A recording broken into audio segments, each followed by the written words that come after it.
Hi there. Welcome to the Sober Circle channel. Enjoy this speaker tape.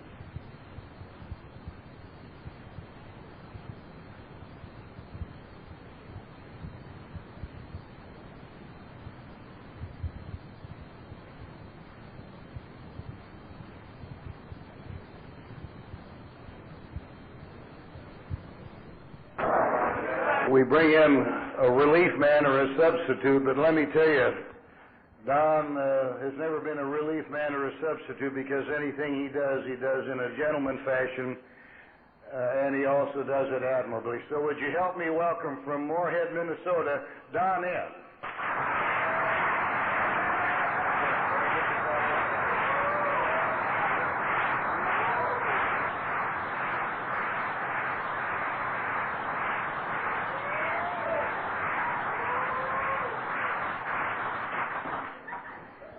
Mr. Chairman, honored guests, ladies and gentlemen, my name is Don, and I am an alcoholic.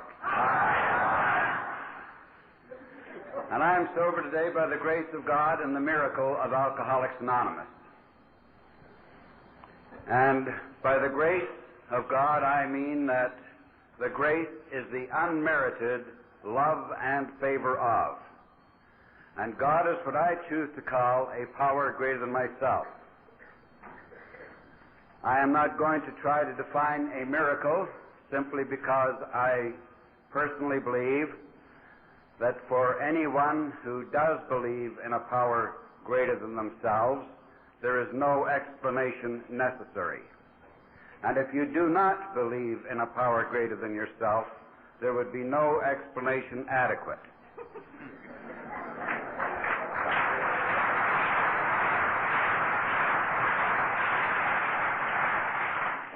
I guess I should also qualify, as they apparently do here. I have not found it necessary, nor have I taken a drink of alcohol, nor a sedating or tranquilizing pill of any kind, or smoked any of those funny cigarettes, since you people first got a hold of me on the 19th of February, 1948.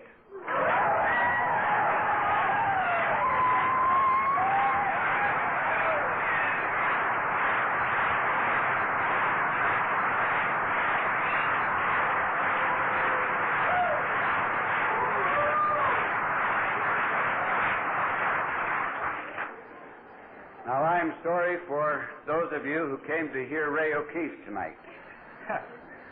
But I believe I should be grateful to Ray in one way for this opportunity he provided me to share with you. My wife, who is a member of Al-Anon, often likes to tell the story about when I first joined Alcoholics Anonymous. She says, you know, he came home from the first meeting and drove in the driveway and wandered up the steps into the house, crestfallen, looking sad. And she says, I asked him, how did it go? He just shrugged his shoulders and said, oh, it was all right. She said, what happened? And he said, oh, just a bunch of guys talked. And she said, the next week, the same thing happened. And the next week, and the next week. And she began to wonder if it was ever going to work. And then she said, one night he came home, came across the lawn in about 3 strides, up the stairs 4 at a time, into the house with a great big smile on his face. And she said, how was the meeting? He said, it was absolutely fantastic. She says, who talked? And I said, I did.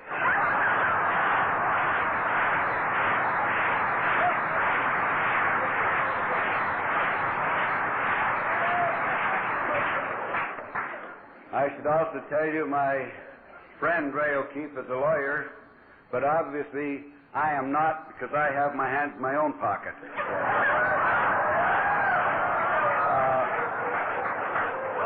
Ray would appreciate that.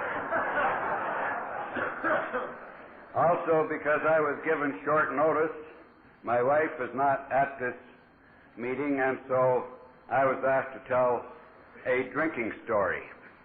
I don't normally do this because my wife doesn't allow me to tell it in mixed company when she's not here. I suppose it's all right. This story is about the young playboy who met a young woman down in the bar. And so he invited her up to his room for a drink and to show her his etchings. When he got her up there, she was well-groomed, chic, and seemingly quite intellectual. So he asked her if she'd care for a drop of port or sherry wine. "Why, sherry, by all means," she replied, "because sherry to me is the nectar of all gods. Just looking at it here in its crystal clear decanter filled me with the anticipation of a heavenly thrill. And when the stopper is removed and the gorgeous liquid is poured into a glass, I inhale the delicious tangy fumes, and I am lifted on the wings of ecstasy. It seems I taste its magic potion, and my whole being seems to glow. 1,000 violins throb in my ears, and I'm sent into another world. On the other hand," she says, "port makes me fart."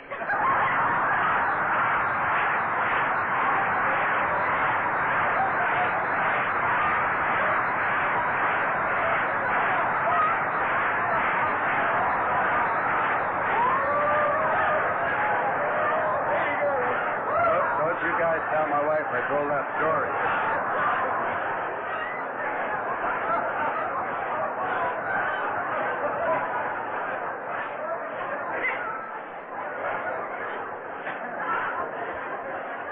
When we read how it works tonight, it says we tell our story in a general way, what we used to be like, what happened, and what we're like now.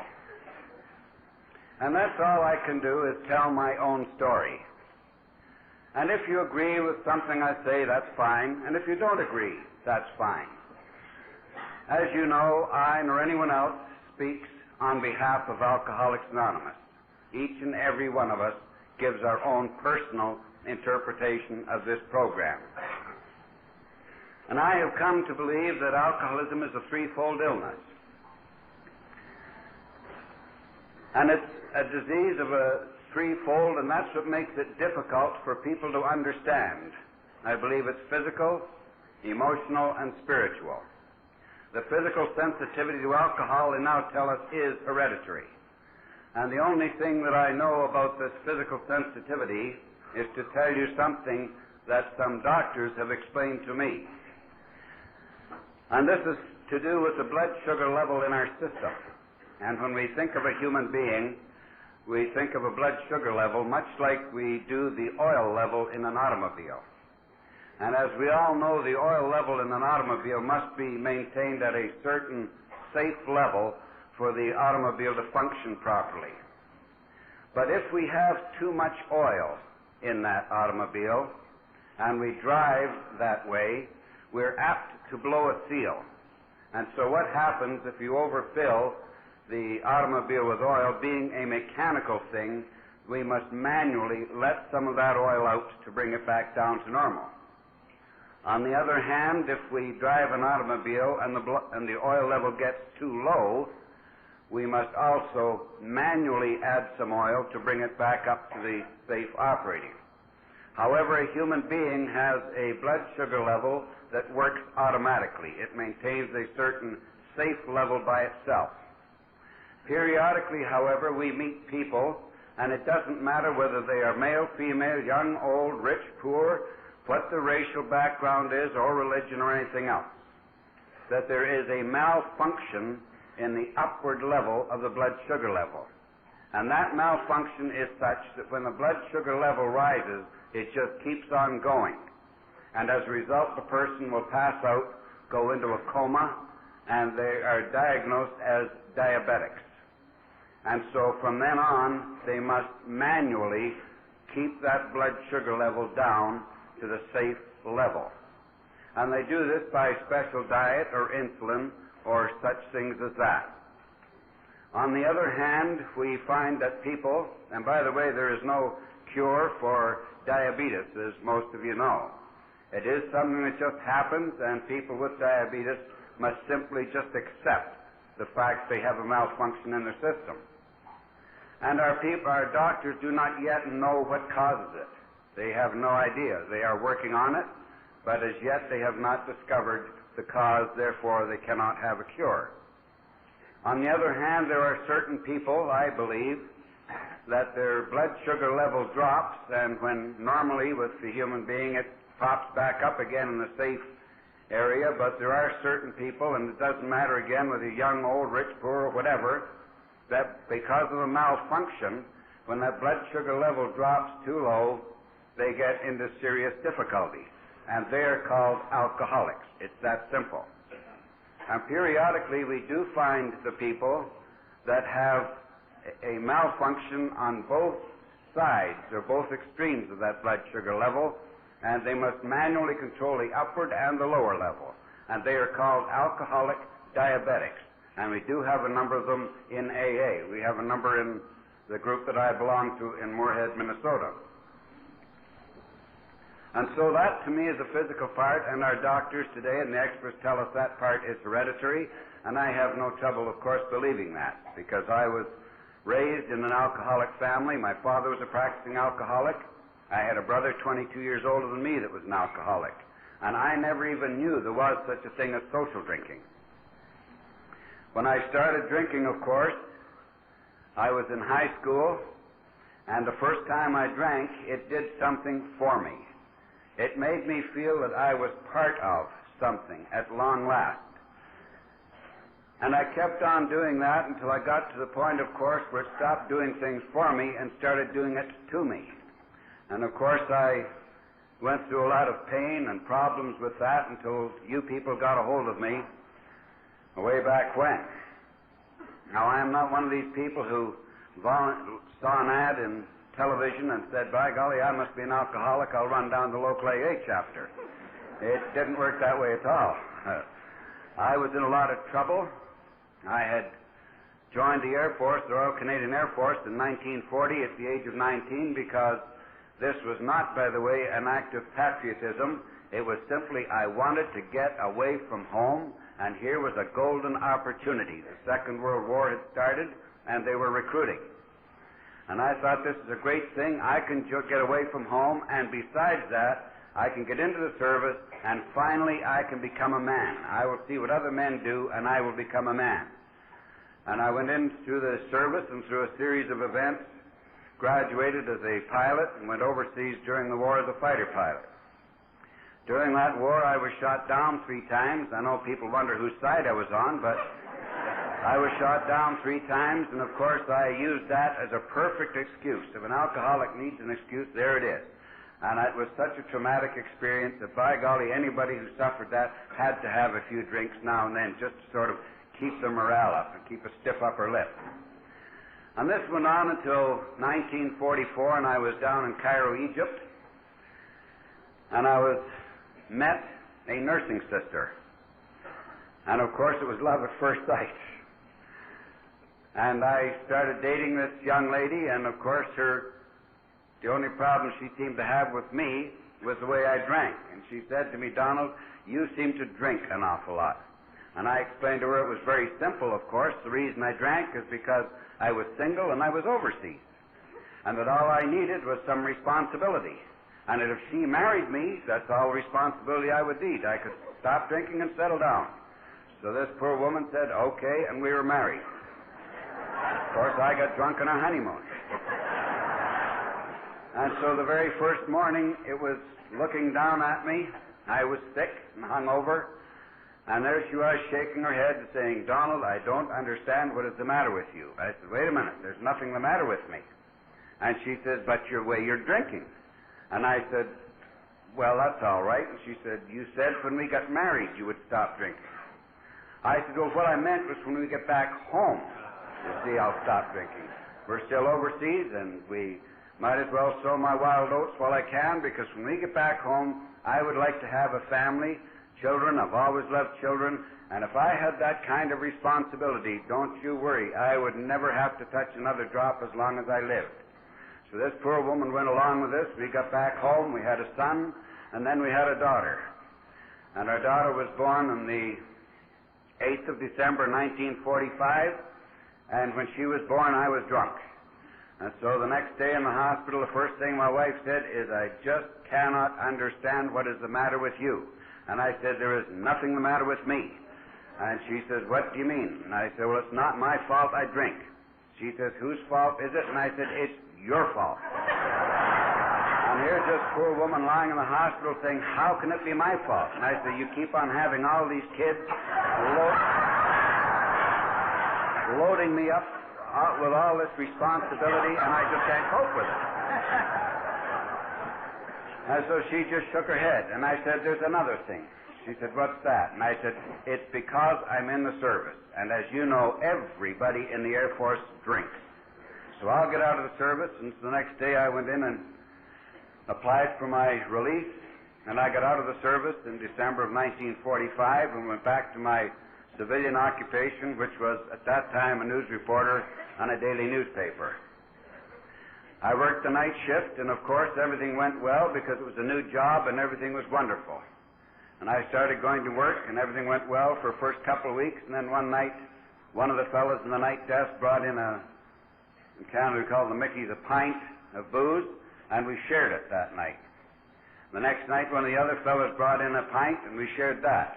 Then it was my turn. And of course, being an alcoholic, I had to do things bigger and better. I brought in a quart. And as a result, I wound up drunk.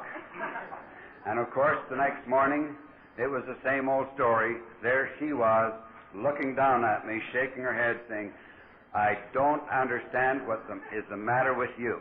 And again, I'm saying, there's nothing wrong with me. It's not my fault. And she said, whose fault is it? I said, it's because I'm a newspaper man. And all those newspaper men are a bunch of drunks. And I said, I can see why you're concerned, and so what I will do is if I just get out of this business and move somewhere else, and if we move down east to a big city where I'm not known and I can start all over fresh again, nobody knows me, in a new job, different occupation, everything will be okay. So she said, all right. And we moved down east to Toronto, Ontario. And of course, I went to work as a salesman in Toronto, and everything went well for a couple of weeks until I got caught drunk. And again, the wife saying, I don't understand what is the matter with you, and I'm saying, it's not my fault. It's because I'm a salesman, and all these salesmen are a bunch of drunks. They all drink. Everyone drinks. And I said, I'll tell you what, I'll get out of this business altogether, and we'll start a business of our own, and we'll move up to a small town where people don't drink in small towns. And I'll start my own business. And of course, this small town I picked was a mining town, naturally. They don't drink in those small towns. And we opened this small grocery store, and I said, I'll go ahead, get it going, and you and the kids come up, and this time you don't have to worry. I've made up my mind, everything's going to be okay. And so this poor woman once again says, okay. And I got up, got the thing started, and she came up with the children on the bus. I met them. I was drunk when she got off the bus. She was really upset about this and shook up. And I tried to explain to her not to panic, don't get excited. The problem is I'm just new in a small town. I'm trying to let people see that I'm normal and that I'm sociable. But now she and the kids are here, everything will be okay. And of course it wasn't okay. I've learned in Alcoholics Anonymous that this is taking the geographical cure. I didn't know it then. I can say that, stand up before you, and all honestly, I really believed at that time that those were the reasons I drank. I did not know that I was an alcoholic. I'd never heard the word alcoholism, I don't believe, at that point. And things went along, and I had a good drinking friend. One of the salesmen used to call on us. And then in Christmas of 1947, a week or so before Christmas, we had a visitor come over, a clergyman came to visit, and he talked to us, and he left a parcel with me when he left that night. I opened this parcel, and in it was a book entitled Alcoholics Anonymous. And I looked at this book, and I looked at my wife, and I said, why do you think he left a book like that with me? She says, he probably thinks you need it. That did it. I fired that book in the corner and said, I will never read that book as long as I live. And furthermore, if that bird ever sets foot inside this house again, I will bodily pick him up and throw him out. Because all these priests and ministers are the same anyway. They're a bunch of racketeers who prey on the emotions of old women and young children. And this religion is a form of primitive superstition anyway, and we intelligent people know that. So that was the end of that. I went all through Christmas and New Year very self-righteously, pouring drinks for people. And them saying, aren't you going to join us? No, I won't have one. And they'd say, well, surely you're going to have a drink. I'd say, no. If you're married to her, she's just a chip off the old block. But I suppose I made a commitment when we married, and I've got to go for a year without a drink just to prove to her. I said, it's a hell of a thing when a man's own wife doesn't even trust him and calls him things like alcoholic and all that sort of thing, but that's just the cross I have to bear, I suppose. And so on I went. And I stayed sober for all through Christmas and New Year's, and New Year's Day my drinking buddy Hal got caught with the DTs, and he landed up in the hospital. And while he was in the hospital, another visiting clergyman met him and asked him what he was there for, and Hal told him. He says, well, don't you want to stop drinking? And Hal said, but how do you stop? He said, have you ever heard of Alcoholics Anonymous? And Hal said, no. He said, would you like to? And Hal said, I'd do anything to quit drinking. So this clergyman brought a member of Alcoholics Anonymous over to meet Hal, and Hal got out of that hospital bed never to take another drink again until the day he died. Now, unfortunately, 5 minutes after he got sober, they had this thing in this A&A group that you carry the message to another alcoholic.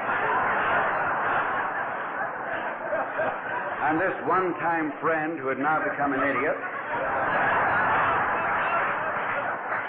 started haunting me. He came over to the store every day to have a Coke, and I'd think, oh, my God, here he comes again. And, you know, it was just sickening to see that man, because he'd changed so much. You know, he started to shave every day, and he had a twinkle in his eye. He wore clean clothes, and he walked with his head up. And I thought, he's so self-righteous and sanctimonious. And by God, if I ever had that little willpower that you had to join something to quit drinking, just disgusting. And I used to curse him for coming over there, and I thought, with all these restaurants in the town, why did you come over here to the grocery store to drink Coke? And I was afraid somebody might think that I was one of them or something, I guess. I don't know. To cut a long story short, I went all through January, early February, and one day I told my wife, I said, I'm going up to Kirkland Lake to a Legion meeting. And she said, well, who are you going with? And I told her, she said, I wish you wouldn't go. I said, why not? She said, well, they drink an awful lot, and you know what's happened. You've done so well for the last 6 weeks, and blah, blah. And, of course, right away, I got mad. I had quit drinking for her, and you see, that just proves these women are all alike. You give up drinking and all your fun for them. Now they start selecting your friends. And I said, I am going whether you like it or not. And at this point, I hadn't really cared much whether I went or not, but she challenged me. I said, I'm going. And so we got in the car and left town that Saturday night, and we weren't 5 miles out of town before they pulled out a bottle of Sandy McDonald Scotch whiskey, and they passed it around. And it came to me, and my rationalization went something like, can you imagine her not even trusting me to go with these guys? You know, I really resent that she doesn't trust me. I know what I'll do is I'll have a little drink, and it'll serve her right. I won't tell her, of course. And it'll serve her right because she doesn't trust me. So I said, I'll have a drink, and I had one, and lo and behold, nothing happened. So I knew it. It must have been that I had been working too hard before. I was overtired. So the bottle came around again. I had another one, and to cut a long story short, I didn't get to the Legion meeting that night, but I did get drunk. I got loaded. And I got back home the next morning, still badly hungover, and half in the bag, and embarrassed my wife and children once more. That Monday morning, I was in deep trouble, and I knew it. Because this morning, we got up, and she didn't even come in and look at me and wag her finger. She was out in the kitchen with the kids, and I got the total silent treatment. And I knew I was in hot water, and I didn't know what I was going to do. I also was having trouble at this time with the banker, because any time I went to see him about an overdraft or a loan for the business, he wanted to talk about my drinking, and I couldn't understand that. And I thought, that's just a lousy banker for you. But if she went over to see the banker, he would always give her whatever she wanted. And I kind of resented that in a way. I thought they must have had something going together. I was very jealous and suspicious. So I went down to the store this morning, and I was really upset because she was not absolutely, totally incommunicado. I found out much later. I didn't know it then, but that was the morning she had decided to take the children and leave. She'd had enough. She hadn't said anything to me at that point. I went downstairs, as I say, and really worried and upset and in deep trouble. And I looked out the door, and who should come walking across the street but this idiot from the A&A. And I thought, God, that's all I need today. You know, these things come in threes. What more could happen? So in he came, and a big smile on his face. He said, well, how's it going? And I said, fine.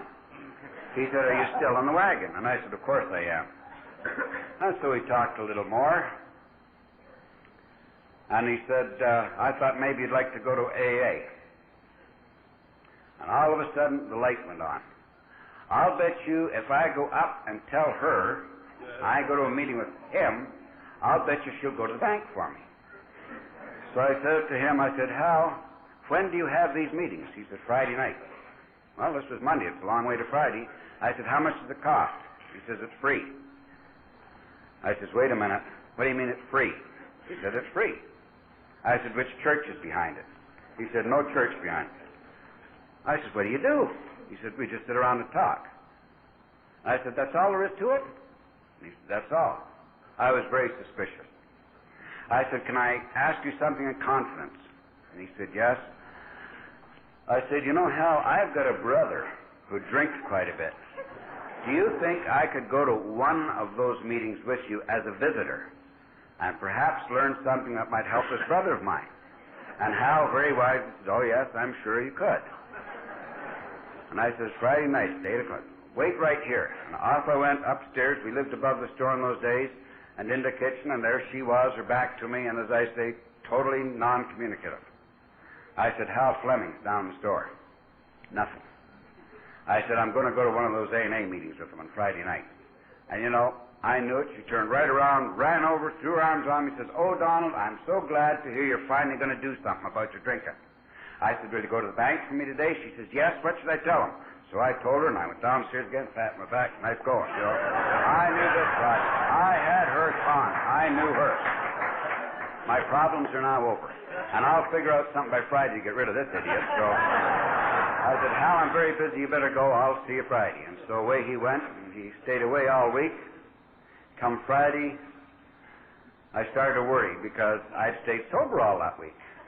You know, who needs to go in AA if you're sober? So I thought, well, when he comes in, I'll have to explain. He never showed up. Friday, he never showed up, and I thought, good, he's forgotten. Closed the store a little early, went upstairs. Thought, nice going.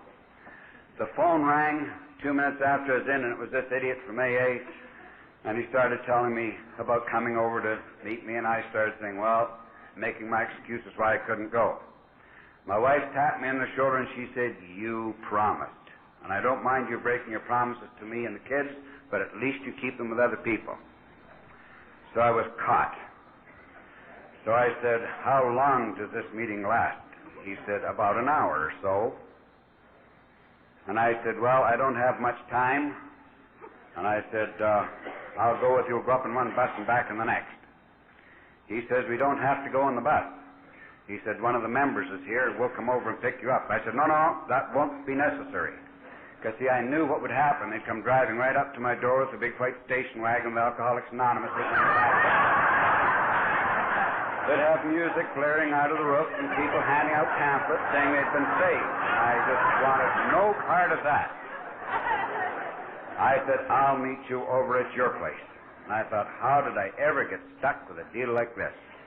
But I'll go and get it this hour over with. So I went out the back door, down the back alley, and over to his house, and I landed up at my first AA meeting, and I got the shock of my life. There's only 4 people there. And one of them was Terry, and he was manager of a lumber company. He was clean, he was in a suit, and I thought, well, this guy must be the one who bankrolls this deal. And then I saw Harry there, and Harry was a court clerk, and I said, there's some judge or legal deal behind this, and this guy is probably, he just does all this stuff. This is his charitable work in the community. I had him pegged, I figured.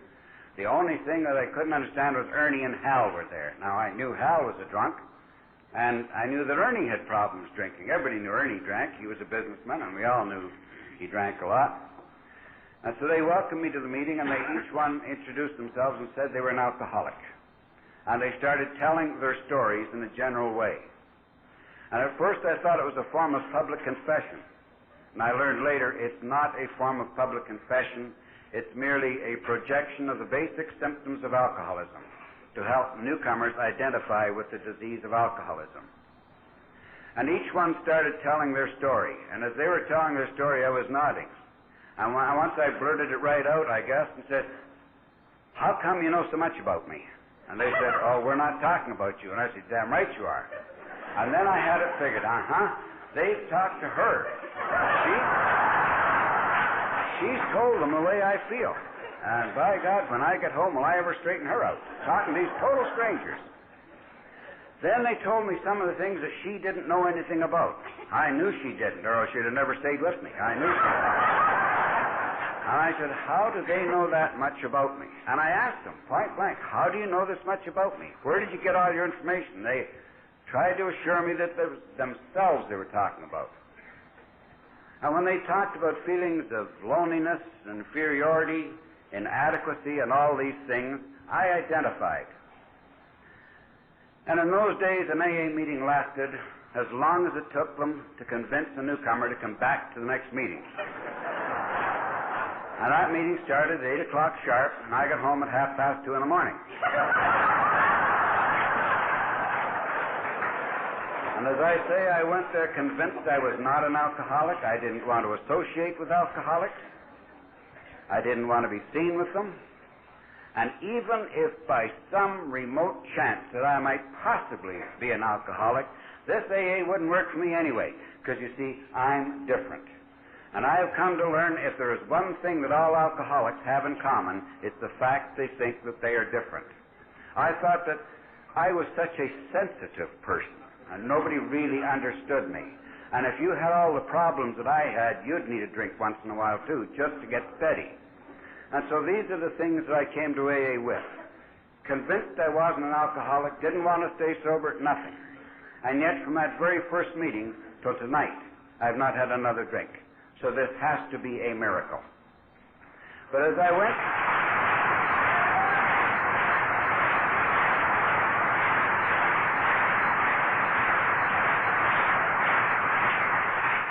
But as I went to these meetings and started going to about 4 a week, in those days I've learned something because I still attend at least 4 meetings of AA a week.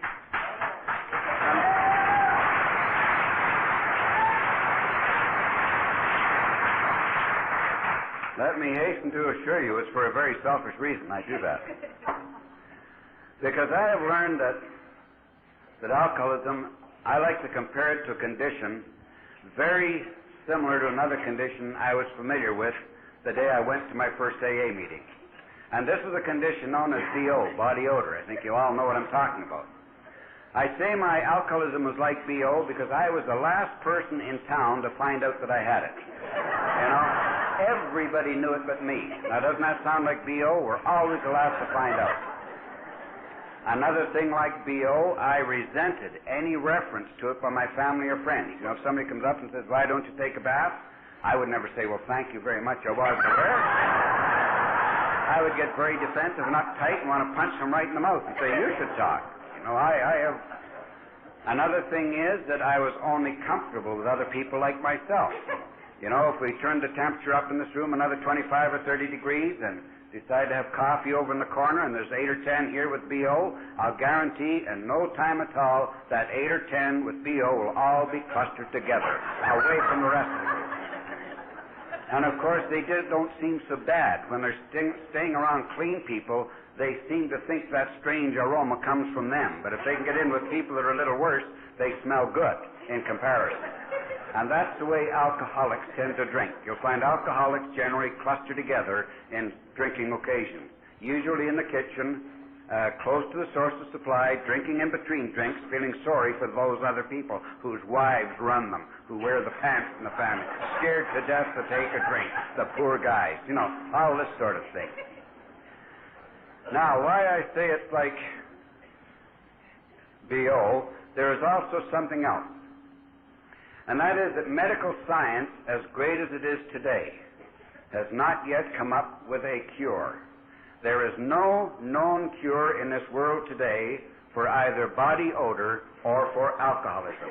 There is no cure. However, there is successful treatment for both conditions. Now, if it's body odor, the successful treatment is regular bathing with soap and water. If it's alcoholism, the successful treatment is regular attendance at meetings of Alcoholics Anonymous.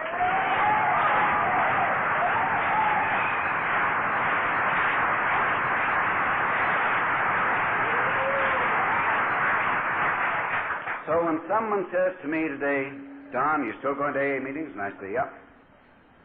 You still goes often? I say, yep. They say, that's very strange that you keep going to those meetings. You haven't had a drink for over 33 years. Why do you go? And they're puzzled. I'm not.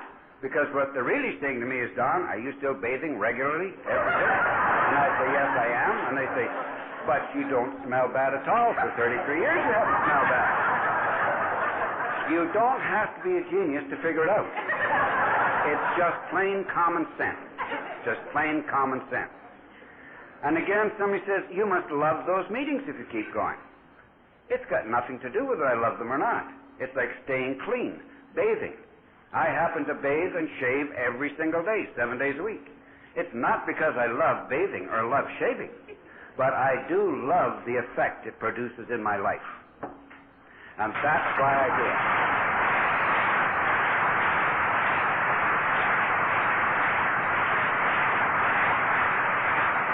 So it really doesn't matter whether I like AA meetings or not, but I do love the effect it produces in my life. Because when I had B.O., there was not very many people came near me. Once I learned how to stay clean and bathe regularly and shave every day, I have 4 granddaughters that come up to me and put their arms around my neck and kiss me and say, oh, Grandpa, you smell so good. And I love that. I admit that right in front of all this crowd. I love that. And we have young girls in our group back in Moorhead. They put their arms around me and say, Don, give me a hug. And say, oh, you smell so good. I love that. No kidding. I love it. You know what I mean? I love the effect that bathing produces in my life. I have discovered the same thing with my emotional and spiritual attitude.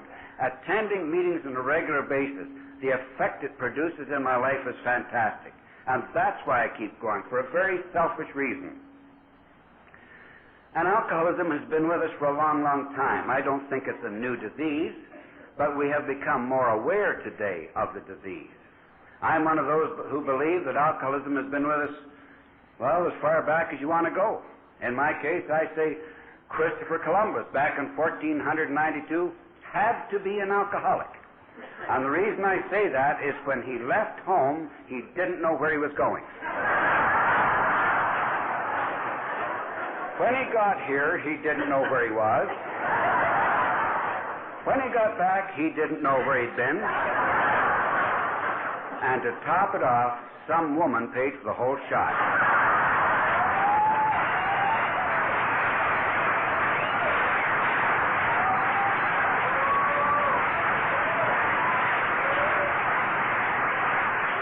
I don't know about the rest of you. That's remarkably like my drinking story. That's what it used to be like in our home. When I came to Alcoholics Anonymous, I had 2 things going for me. I didn't realize it at the time. I felt a little inadequate and inferior at the time, but I had 2 things going for me. And that was I was broke and I was dumb. And because I was dumb and broke, those are 2 wonderful assets I had coming into this program. And the reason I say that, in over 33 years, I have yet to meet someone who is too dumb to get this program. I have yet to meet someone who is too poor to get this program. But I have met many who were far too well educated to get this program and had too much money to get it. So I was very fortunate I was dumb and broke.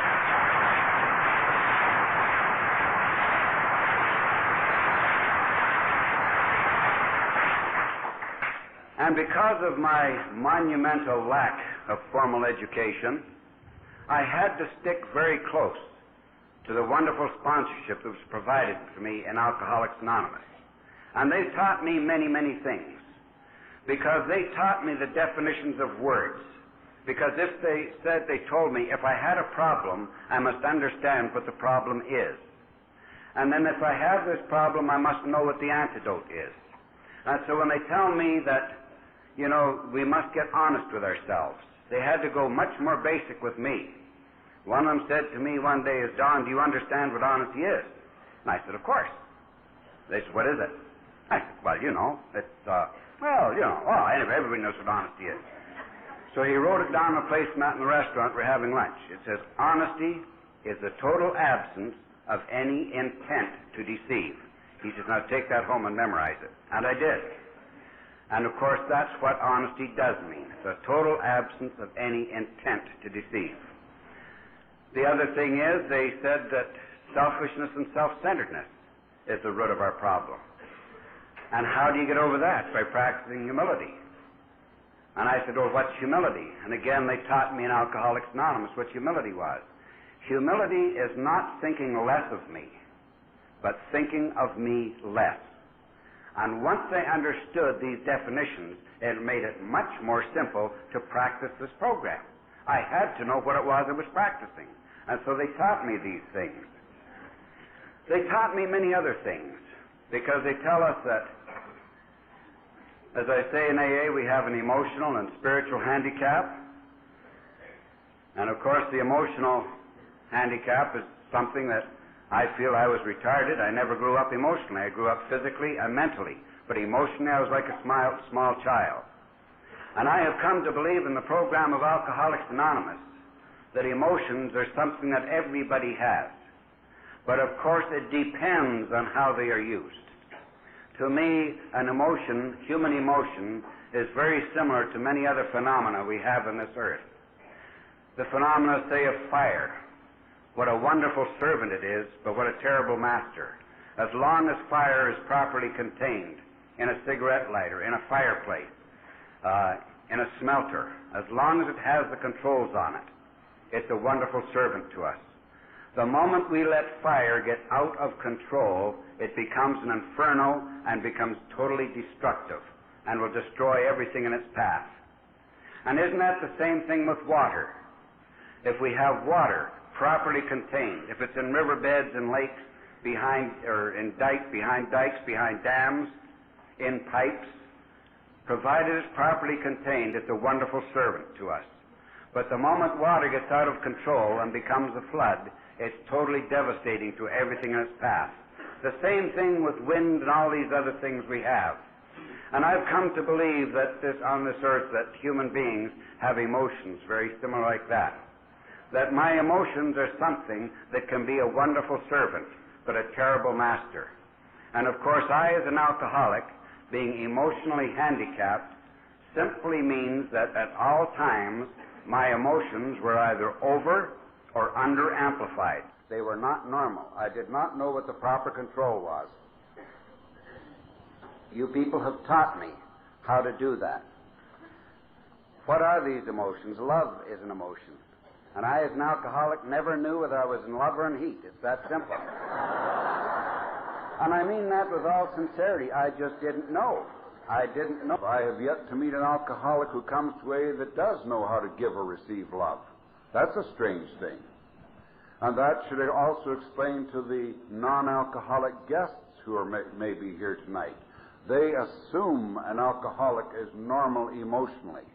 And so when they say, well, if you loved your wife and children, you wouldn't drink. I did love my wife and children to the best of my ability, but it had nothing to do with my drinking. I was incapable of making those kind of decisions. I tried, I wondered what it is. And it wasn't until I read sometime a while ago that I believe we hear this word so much in Alcoholics Anonymous, love. And it was Anne Morrow Lindbergh on the force of love in her book, Locked Rooms and Open Doors. And I believe she can define it so well. Quote, people talk about love as though it were something you could give, like an armful of flowers. And a lot of people give love like that. Just dump it down on top of you, a useless, strong-scented burden. I don't think it is anything you can give. Love is a force in you that enables you to give other things. It is the motivating power. It enables you to give strength and power and freedom and peace to another person. It is not a result. It is a cause. It is not a product. It produces. It is a power like money or steam or electricity. It is valueless unless you can give something else by means of it, unquote. And I believe that's what we mean in Alcoholics Anonymous when we talk about love. It's a definition that I can live with. And as long as I have it defined, I know what I am striving for. The other thing we talk about in Alcoholics Anonymous, they tell us that in our big book, that love and tolerance of others is our code. And again, when they say to me, what is tolerance? I had to go a long time before I found out what it is they are talking about. And to me, the most lovable quality anyone can possess is tolerance. It is the vision that enables one to see things from another's viewpoint. It is the generosity that concedes to others the right to their own opinions and their own peculiarities. It is the bigness that enables us to let people be happy in their own way instead of our way. And I believe that that is what we talk about in our big book when it says love and tolerance of others is our code. And if we're going to get well, we must use these things in the process of getting well. The other thing, of course, service. We talk about service. And I think another great lady, my wife Norma, she defines service. She's a member of Al-Anon, and she defines service as gratitude made visible. I have never heard a better definition. And I believe that's what we mean by service, simply gratitude made visible. And service comes in many ways. I told you the condition I was in when I got to Alcoholics Anonymous, or my motivation for going to my first meeting. I should also tell you that I was on the verge of bankruptcy in absolutely every department of living. At age 26, I was a total bankrupt. I had a wife, but she didn't have a husband. I had 2 children, but they certainly didn't have a father. We lived in a house, and it certainly wasn't a home, because a house is merely a building. A home is where there's love and warmth and communication. And there was none of that in our home because of the alcoholism. At that time in my life, my father had passed away. And the one time a mother needs her son, and the time that 5 sisters need their brother, is a time like that. And I went out to the funeral, met my older brother, and he and I got drunk, embarrassed my mother, and embarrassed my sisters. So you see, I was a total failure as a son and as a brother in every department of living. And this I was in was going down the tubes also. And this was the condition you people got me when I came to that very first meeting. But you did not give me any means test. You didn't even care what my last name was, whether I had any money or not. You said, Don, come walk with us. We'll take you by the hand one day at a time and see what happens. And I was the great agnostic who believed there was no such thing as a God, because I used to think that if there was a God, he would perform a miracle that I would be able to witness with my own eyes. And I was all confused, of course, because when they talked about spirituality in Alcoholics Anonymous, I said, now, wait a minute. Here it comes the religious pitch. And I learned in Alcoholics Anonymous, again, some more definitions, so I knew what they were talking about. Religion is an organized form of worship and beliefs. Spiritual is pertaining to a state of mind. And the two words are not synonymous. There are times, of course, there are people who are religious and also spiritual. And there are people who are spiritual and also religious. But there are also many people who are religious but are not spiritual. And there are people who are spiritual and not necessarily religious. So the two words are not synonymous. And our 12-step program of Alcoholics Anonymous says, having had a spiritual awakening as a result of these steps. And to me it simply means a change of attitude. A change of attitude. Because all my life I had been a negative person. I was spiritually sick. I was the chronic fault finder. I had a hearing and a sight defect. I did not see and hear what other people saw and heard. My hearing defect went something like this. If Peggy says, "Isn't that a nice suit he's wearing?" I'd look at her and say, "What's the matter with my suit?" And she'd say, "I wasn't talking about your suit." I'd say, "Now, wait a minute. You must have thought there's something wrong with mine, and you wouldn't have made comment about his." And she'd say, No, don't worry about it. I just think he looks sharp and he's handsome in that suit." Then I'd get defense and say, "Why the hell isn't he well-dressed? He owns a clothing store." If I had his money, I'd be well-dressed. You see, I did not hear what normal people heard. Today, you have restored my hearing. So when somebody says, "Isn't that a nice suit he's wearing?" I say, "It's great." And I look at his suit, not mine. It's the same thing with my sight. You have given me sight. I was blind, but you have given me sight. Because if something came along, again with the suit, you say, "Isn't he wonderfully well-dressed?"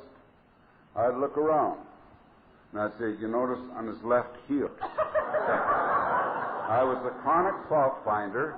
I always found fault with everybody and everything. I could not see the beauty in life whatsoever. If you were driving along, you say, "Look at the beautiful trees." I'd say, "Look back over in the hill. There's been a little forest fire. There's once all black." Everything was negative. Everything. And it's because I was spiritually sick. And I have come to believe that what they say in Alcoholics Anonymous, we have a spiritual awakening as a result of these steps. It's simply a change of attitude. And I believe that one of the things that so many of our religions have in common, and they have provided us with much of the history of the early days of this earth and life on it. And a strange thing is, so many of them have the same ideas. They all say theirs is the one and only God. You know, the Christians claim there's only one God. Isn't that strange? But yet, over in the Middle East, the Muslims claim there's only one God. And if you go to India, they claim there's only one God, Allah. And all these people think there's only one God. That's a strange coincidence. Because I believe, and you people have taught me through the programs of Alcoholics Anonymous, that there is only one God. The other thing these religions have in common is that they talk about life. And they say that all forms of life, and I believe this, all forms of life on this earth operate by instinct or climate, or the sun and the moon. All forms of life save one, and that's human life. And the difference human life is to other forms of life is that human life, we were given a free will. It's that simple. And what that means to me and what you have taught me in Alcoholics Anonymous is simply this, that whatever I will, the power is added. It's that simple. Whatever I will, the power is added. So if I will it to be fault-finding, critical, obnoxious, feel inferior, inadequate, lonely, and depressed, just give me a couple of hours and I'll be ready to call suicide prevention. Because that power makes that possible because I have willed it to be that way. But on the other hand, if I will it, and you people have taught me this, if I will it to be happy, joyous, and free, that power is there just as strong And that's exactly what I can be, is happy, joyous, and free.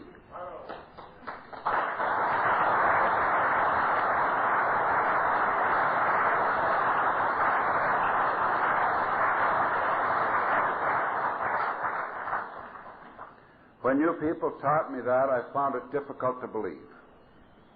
But they said, you don't have to believe it, just try it. We have to live our way into right thinking in this program. We don't think our way into right living. And we go to a regular meeting. It meets the same time, same place every week. And I said, what for? And they said, because that provides some consistency for the first time in your life. You will get consistency and go to a regular meeting. Whether you like it or not, just do it. And that's living your way into right thinking. And when I learned that the power was there, then for many, many years I have willed it to be happy, joyous, and free.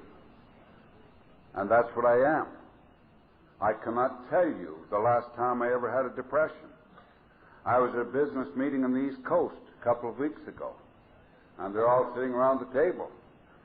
And they got talking of all things stress. And one of them says to me, Don, how do you cope with stress? And I said, well, I'm the wrong one to ask. And they said, no, we really want to know, how do you cope with stress? We all have these problems. I said, I don't have stress. And they said, don't be ridiculous. Everybody has stress. I said, I don't. You know, all my life I thought I was different. Finally, I'm beginning to prove it.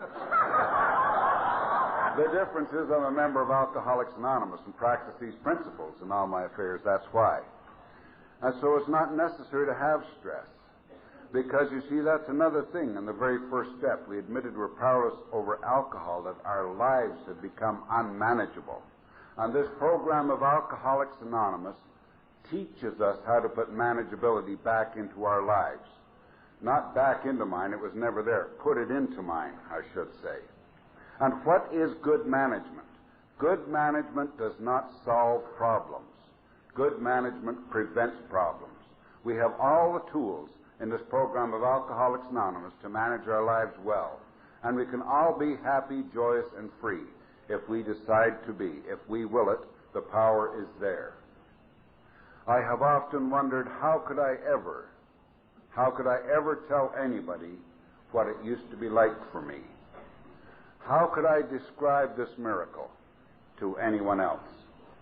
And one time, many years ago, I read an article in the Reader's Digest that was written by an anonymous soldier of the Confederacy over 100 years ago. And when I read that thing, I thought, isn't that amazing? That describes what has happened to me. Again, let's put the words to it. And he called it the ways of the Lord, and I just changed that to the ways of our higher power. Because people say to me, how do you define a higher power? And I said, well, it doesn't matter whether we define a higher power or not. The higher power is intangible. Just accept. They say, how can you accept something you can't see? I said, well, can you see electricity? You use it every day. Can you see emotion? You use it every day. These are intangibles. There's many intangible things we use every day. I also believe that we are all different. That was one of the things, too, that I couldn't comprehend when I went to Sunday school as a child. They said, we're all different. This higher power knows each and every one of us. And I said, that's impossible. But then again, common sense, nothing else. You people have taught me to use my common sense. And so when I look around this room, and you said there's some 1,800 people here, generally we all look alike. We hold up our hands, we've got 5 fingers in each hand. But you know we aren't. There are no 2 sets of fingerprints in this room the same. You all understand that, and I'm sure you all know that. Isn't that remarkable? But when you consider that there are 225 million Americans, and there are no 2 sets of fingerprints the same, and that there are 4.5 billion people in this world, and there are no 2 sets of fingerprints the same, how could you possibly have 4 billion of anything without duplication? There has to be some form of intelligence in this universe. As long as I have been alive, the sun has risen every morning and set every night. We have the stars in the sky. I'd like one of you geniuses to try and explain that to me. To me, it simply tells me that there is a form of intelligence in this universe. And for the lack of any other name, I choose to call that higher power God. And it doesn't really matter what I call that higher power, because I say in India it's called Allah, and in the Middle East it's called Muhammad. Doesn't matter whether you call it Ralph or Clyde. As long as we recognize, use our common sense to admit that there is some form of intelligence. And to me, this is this God that we talk about in the program of Alcoholics Anonymous, a power greater than myself. And I was telling you how this soldier of the Confederacy over 100 years ago talked about his higher power.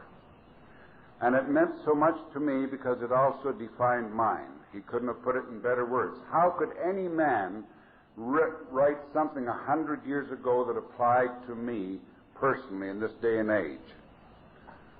And it goes something like this. I asked God for strength that I might achieve. I was made weak that I might learn humbly to obey. I asked for health that I might do greater things.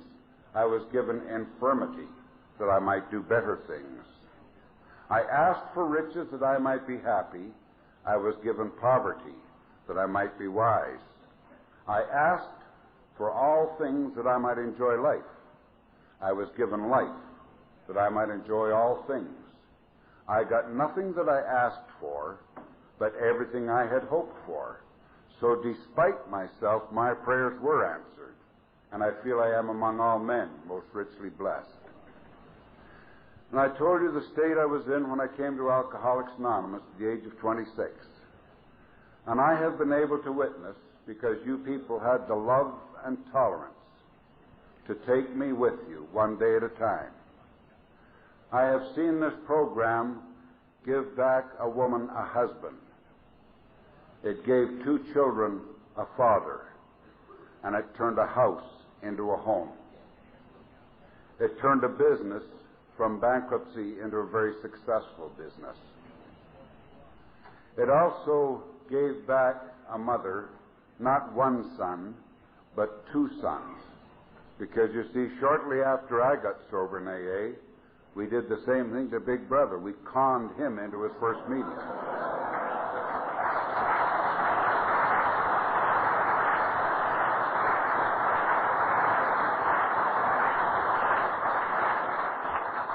And he got 16 years of sobriety before he died.